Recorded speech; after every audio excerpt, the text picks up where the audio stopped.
Très jeune déjà, Asmir Souma était un passionné de la culture. Il consacre toute sa jeunesse à côtoyer des acteurs du milieu musical guinéen et fait ses premiers pas avec certains qui ont renforcé son ambition de se lancer dans ce domaine. Aujourd'hui producteur musical, il apporte sa touche à la plupart des œuvres chantées dans le pays.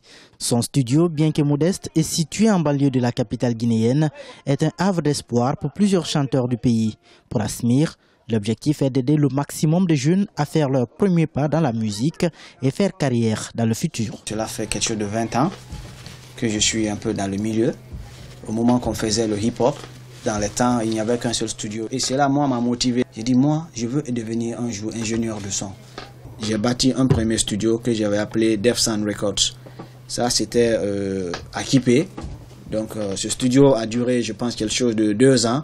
Parce que l'endroit, c'était en famille, il y avait des problèmes de famille. J'ai déménagé le studio ici. J'ai changé radicalement tout le système.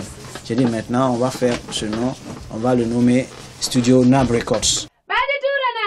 Outre la production musicale, l'ambition de ce jeune producteur guinéen est de dérouler un projet plus général pour la promotion de la culture guinéenne.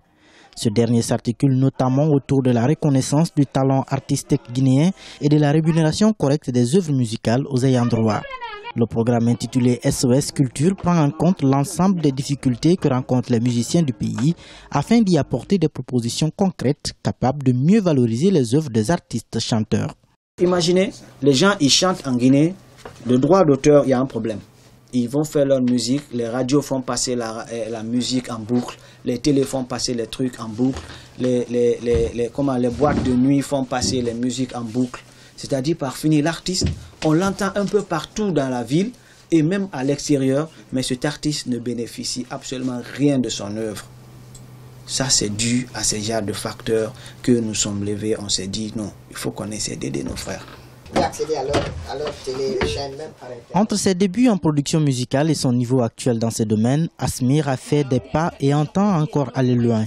Dans cet univers où la culture ne tire pas tout son bénéfice, la question des droits d'auteur est l'une des préoccupations face à laquelle lui et ses collaborateurs doivent se battre chaque année pour obtenir un minimum de revenus de leurs œuvres. En Guinée, le milieu n'est pas suffisamment organisé pour permettre aux acteurs de l'industrie culturelle de vivre des retombées de leur labeur.